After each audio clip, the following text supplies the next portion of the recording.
اعوذ باللہ من الشیطان الرجیم، بسم اللہ الرحمن الرحیم۔ الصلاۃ والسلام علیک یا سیدی یا رسول اللہ، الصلاۃ والسلام علیک یا سیدی یا حبیب اللہ، الصلاۃ والسلام علیک یا سیدی یا نبی اللہ، الصلاۃ والسلام علیک یا رحمۃ للعالمین۔ تمام سامعین و ناظرین السلام علیکم۔ دعا ہے کہ اللہ پاک ہمیں حق بولنے اور حق سننے کی توفیق عطا فرمائے، اور جو حق بولیں اور سنیں اس کو اپنے وجود پہ نافذ کرنے کی توفیق عطا فرمائے۔ ماہ ربیع الاول ہے، سرکار کی آمد ہے، آپ کا ظہور اس ماہ مبارک میں ہوا۔ ہمیں اس چیز سے غرض نہیں کہ وہ کس دن ہوا، 12 ربیع الاول کو ہوا، 18 کو ہوا، 19 کو ہوا، جس تاریخ پہ بھی ہوا، ہمیں اس چیز سے نہیں۔ ہم تو سرکار سے محبت کرنے والے ہیں، سرکار سے پیار کرنے والے ہیں۔ ہم تو پورا سال سرکار کی آمد کا جشن مناتے ہیں۔ ہم کسی ایک دن کے ہم نے وہ محبوب نہیں رکھا صاحبان کہ جس محبوب کو ہم صرف ایک دن کے لیے پوجیں، ایک دن کے لیے مانیں۔ ہم نے تو اس محبوب کو محبوب رکھا ہے کہ جس پہ اللہ تبارک و تعالی 24 گھنٹوں، ہر لمحے، ہر ساعت، ہر وقت اپنے محبوب پہ درود بھیجتا ہے۔ یہ اس چیز کی نشانی ہے۔ اب یہ کسی کو نہیں پتہ، کسی مولوی کو، کسی پیر کو، کسی علامہ، کسی مفتی کو، کسی کو نہیں پتہ کہ اللہ کب سے درود بھیج رہا ہے اور کب تک بھیجے گا۔ ہمیں آپ کے درود بھیجنے کا پتہ نہیں۔ اللہ نے ہمیں حکم دیا ہے کہ میں اپنے محبوب پہ درود بھیج رہا ہوں، تو لہٰذا تم بھی، میرے فرشتے بھی بھیج رہے ہیں، تم بھی آؤ اور میرے ساتھ مل کے اپنے محبوب پہ ہم درود بھیجیں۔ تو صاحبان، محمد لفظ کا صلی اللہ علیہ وآلہ وسلم کا لفظی معنی یہ ہے کہ تعریف کیا گیا، اور اتنی تعریف کہ اللہ اپنے محبوب کی تعریف صبح سے لے کے شام تک کر رہا ہے۔ یہ کائنات کب سے بنی ہے، اس کائنات کے بننے سے کئی ہزار سال پہلے وہ تعریف کر رہا ہے، وہ درود بھیج رہا ہے، ہمیں نہیں پتہ۔ تو جس کی ذات اتنی عظمت، اتنی مہربان ہو کہ اس پہ رب درود بھیجے، تو پھر مجھے یہ بات بتائیں کہ ہم صرف ایک دن کے لیے تو سرکار کا میلاد نہیں مناتے۔ میرا رب تو پورا سال اس کائنات کے بننے سے پہلے تک میلاد بنا رہا ہے، میلاد منا رہا ہے۔ کیا درود میلاد کی یہ قسم نہیں؟ کیا اللہ تبارک و تعالیٰ جب قرآن نازل کیا تب ہی درود بھیج رہا تھا؟ جب پہلی وحی سرکار مدینہ پہ آئی، اس سے پہلے اللہ نے درود نہیں بھیجا؟ کوئی پوچھ سکتا ہے اللہ سے کہ اللہ جی، آپ نے جب سرکار مدینہ نے کلمے کا اعلان کیا تو تب آپ نے درود پڑھنا شروع کیا؟ کوئی پوچھے اللہ سے؟ تو میرا نہیں خیال کہ کسی کی اتنی طاقت ہو، کسی کی اتنی جرت ہو، جس کی عقل یہ کام کرے کہ وہ اللہ سے پوچھے، وہ اللہ تک رسائی حاصل نہیں کر سکتا۔ اللہ تک تو وہی رسائی حاصل کر سکے گا جو سرکار کو ہر عیب، ہر چیز سے پاک سمجھے۔ جب تک آپ اللہ اور اس کے رسول پہ عیب نکالیں گے، وہ نور تھا یا بشر تھا، ان کا سایہ تھا، ان کا سایہ نہیں تھا، وہ یہ کر سکتے تھے، وہ نہیں کر سکتے تھے، ان کے پاس علم غیب تھا، ان کے پاس علم غیب نہیں تھا، یہ تو صاحبان اتنی بیوقوفی اور نادانی والی باتیں ہیں۔ مجھے تو سوچ کے ہنسی آتی ہے کہ ہماری امت کے علماء، وہ کسی بھی مسلک کے ہوں، وہ سب انہی چیزوں پہ اتنی زندگیاں گزار دی ہیں۔ کسی نے نور پہ دلائل دیے ہیں، کسی نے بشر پہ دلائل دیے ہیں۔ میرے نبی کا وجود نور بھی ہے، بشر بھی ہے، اس نے کائنات کی ہر چیز کو دوام بخشا ہے۔ وہ نوری اس لیے ہیں کہ انہوں نے نوری مخلوق کو وہ عظمت عطا کی، سرکار کی کہ نور کے صدقے آپ کی روح کی جو لطافت اور روح کی جو کمال تھا، وہ کائنات کی نوری مخلوق کے امام تھے، اور ان کو فخر ہے۔ اور اگر لباس بشریت کی بات کریں تو وہ بشر اتنا اعلیٰ ہے، وہ بشر اتنا خوبصورت ہے کہ وہ آسمانوں پہ جائے تو اس کی بشریت کے تقاضے ہم جیسے نہیں رہتے۔ وہ زمین پہ رہے بھی تو اس کی بشریت میں اور ہماری بشریت میں اتنا فرق ہے کہ ہم سوچ نہیں سکتے۔ سرکار دو عالم کا فرمان ہے کہ علی، میں اور تم امت کو بتایا، کیا لوگوں سن لو کہ میں اور علی وہ ہیں جو حالت جنابت میں بھی مسجد میں جا سکتے ہیں۔ کوئی ہے اتنا پاک؟ کسی بشر میں اتنی لطافت اور اتنی پاکیزگی ہے؟ تو صاحبان، یہ سوچنے والی بات ہے کیا ہمیں اس چیز پہ غور نہیں کرنا چاہیے کہ ہم اپنے نبی پہ تنقید کر رہے ہیں؟ اس لیے صاحبان میری بات شاید کسی کو چبھے تو میں معافی چاہتا ہوں، لیکن اللہ جب اپنے نبی پہ درود بھیج رہا ہے، وہ جب سے موجود، جب اس جہان میں نہیں آئے تھے اللہ تب بھی درود بھیج رہا تھا، یہ کائنات نہیں بنی تھی تب بھی درود بھیج رہا تھا، جب فرشتے اور ملائکہ نہیں بنے تھے تب بھی میرا رب اپنے محبوب پہ درود بھیج رہا تھا۔ درود کا تو کوئی ٹائم نہیں۔ اب درود کو آپ محبت لے لیں، درود کو آپ پیار لے لیں، درود کو آپ میلاد کی صورت میں لے لیں، آپ کسی صورت میں لے لیں، جب کوئی چیز ہوگی، یعنی رب اپنے محبوب کا میلاد اس کائنات کی تخلیق سے پہلے، سرکار کا نزول ہوا، سرکار کی نور کی تخلیق ہوئی تو اللہ نے درود پڑھنا شروع کیا نا، درود بھیجنا شروع کیا نا۔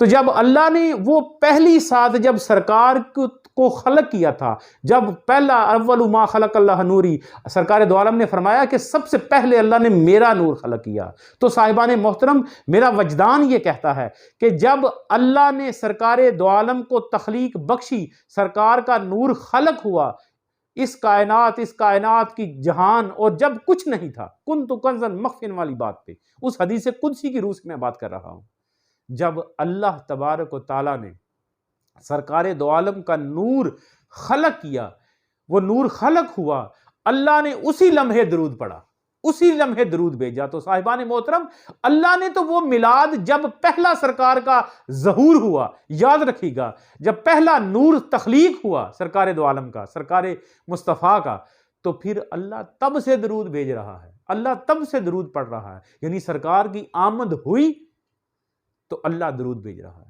اور قیامت تک درود بھیجے گا۔ اور ہمیں کیا پتا کہ قیامت کے بعد جب کوئی اور جہان اللہ خلق کرے گا تو کیا اپنے محبوب پہ درود نہیں بھیجے گا؟ یا جنتی جنت میں چلے جائیں گے، دوزخی دوزخ میں چلے جائیں گے، تو کیا میرا رب اللہ پہ درود نہیں بھیجے گا؟ یعنی درود، میرا وجدان کہہ رہا ہے کہ درود اس وقت اللہ نے اپنے محبوب پہ بھیجا جب پہلی نظر مصطفیٰ پہ پڑی، اور جب پہلی نظر مصطفیٰ کی میرے خدا پہ پڑی۔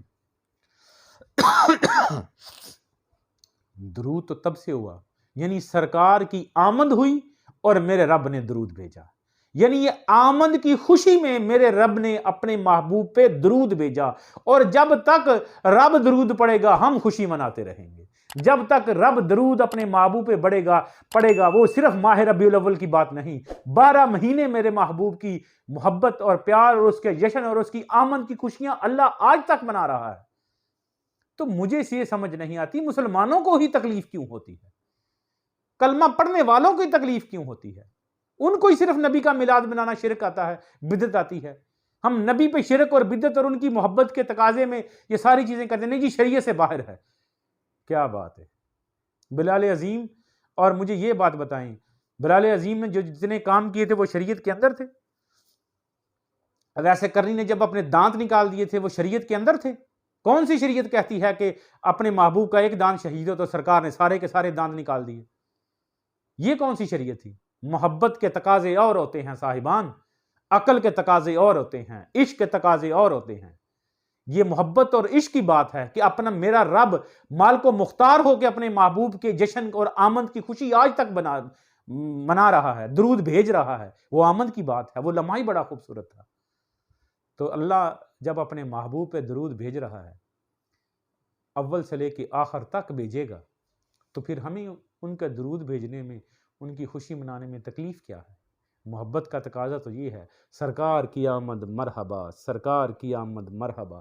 ہم تو وہ بات جانتے ہیں صاحبان کہ ہم ہر لمحے درود پڑھتے ہیں، ہم ہر لمحے درود بھیجتے ہیں، کسی بھی لمحے درود بھیجیں، درود کسی بھی حالت میں بھیجیں، وہ اللہ کی بارگاہ میں قبول ہوتا ہے، اور اللہ خوش ہوتا ہے، اللہ راضی ہوتا ہے۔ یاد رکھیے گا صاحبان تصوف اس چیز کو بخوبی سمجھتے ہیں، کسی ریاضت، کسی زود، کسی چلے، کسی عبادات سے وہ مقام حاصل نہیں ہوتا جو سرکار پہ درود بھیجنے سے حاصل ہوتا ہے۔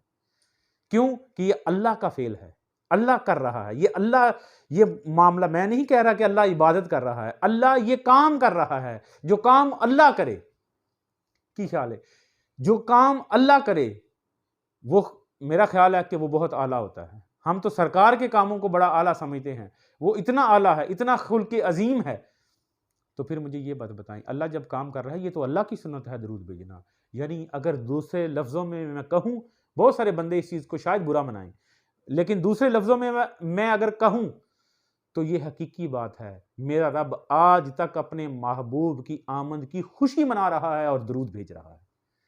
تو اسی لیے صاحبان میں یہ بات کہہ رہا ہوں کہ ہمیں بھی سرکار کی آمد پہ خوش ہونا چاہیے۔ یہ ایک ربیع الاول کی بات نہیں، یہ ایک مہینے کی بات نہیں، یہ کائنات جب نہیں بنی تھی میرا رب تب بھی اپنے محبوب کی آمد کا جشن منا رہا تھا، وہ نوری جشن منا رہا تھا۔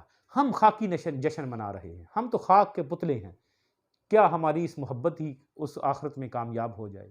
تو یہ بات کس کی ہے؟ محبوب کی ہے، محبوب ہے۔ دیکھیں خلیل جناب موسیٰ علیہ السلام خلیل اللہ ہیں، کلیم اللہ ہیں، کلیم اللہ ہے، اللہ سے کلام بخشی۔ موسیٰ جاتے ہیں آسمان پہ، کوہ طور پہ جاتے ہیں تو پکارتے ہیں یا رب ارانی یا رب ارانی یا رب ارانی، اللہ مجھے دکھا اپنا آپ، مجھے دکھا اپنا آپ، میں تجھے دیکھنا چاہتا ہوں، تیری آواز اتنی خوبصورت ہے، تیرا لہجہ اتنا خوبصورت ہے، تیری آواز نے مجھے کائنات کی ہر چیز کو ہیج کر دی ہے جب سے تیری آواز سنی ہے۔ تو کہا مجھے دکھا اپنا آپ، تڑپے، روئے، گڑ گڑائے، اور جب اللہ نے حکم دیا تو 40 بندے لے کے گئے، 40 کے 40 بندے مر گئے، وہ کوہ طور کی تجلی، ایک تجلی سے، یعنی صفات محمدیہ کی ایک تجلی پڑی تو کوہ طور جل کے راکھ ہو گیا۔ موسیٰ علیہ السلام نبوت کی وجہ سے بچ گئے اور بے ہوش ہو گئے، باقی 40 بندے مر گئے۔ تو مجھے یہ بات بتائیں، ایک بار کا کتنا تڑپے؟ اور یہ ہے کلیم اللہ، اور حبیب اللہ اسے کہتے ہیں کہ جب معراج کی رات ہو تو سرکار سوئے ہوئے ہوں، یار سے ملاقات کے لیے رب عرش سجا رہا ہے، ملائکہ ہاتھ باندھ کے کھڑے ہیں کہ مرحبا مرحبا کی آوازیں آ رہی ہیں، کائنات کی کا وہ عرش سج رہا ہے اور مہمان سویا ہوا ہے۔ جبریل آ کے اپنے پروں سے میرے سرکار کے قدم کو مس کرتے ہیں تاکہ وہ حدت اور گرمی پیدا ہو، اور اللہ کا محبوب جو ہے وہ اٹھ جائے محبت سے۔ اللہ نے کہا اے جبرائیل میرے محبوب کی نیند خراب نہ ہو، تکلیف نہ ہو، اتنی محبت اور پیار سے وہ پروں سے ہیٹ دی، گرمی دی، اور سرکار اٹھ گئے۔